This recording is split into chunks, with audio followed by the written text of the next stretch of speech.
वातावरण बदलामुळे उपजिल्हा रुग्णालयात सर्दी खोकल्याचे रुग्णात वाढ.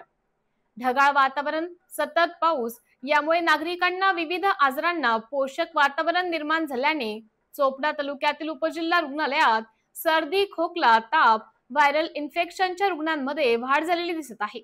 सध्याच्या वातावरणात सर्दी, खोकला, ताप, अंगदुखी या आजारांना पोषक वातावरण असल्याने सध्या रुग्णालयात उपचार घेणाऱ्यांची संख्या वाढलेली आहे. अशा वातावरणामध्ये बाहेरचं उघड्यावरील अन्न खाण्याचे टाळावे, पाणी उकळून प्यावे, शिळं अन्न खाऊ नये. सर्दी, खोकला, ताप, अंगदुखी असे काही लक्षण आढळले तर रुग्णांनी अंगावर न काढता जवळील रुग्णालयात जाऊन उपचार घ्यावा. सध्या तरी मलेरिया व डेंग्यूचे रुग्ण आढळून आले नाही, परंतु वातावरण बदलामुळे व्हायरल इन्फेक्शनच्या रुग्णांमध्ये वाढ झाली आहे. रोजचे 600 ते 700 रुग्णांची ओपीडी सुरू असल्याचे उपजिल्हा रुग्णालयाचे अधीक्षक डॉक्टर सुरेश पाटील यांनी सांगितले.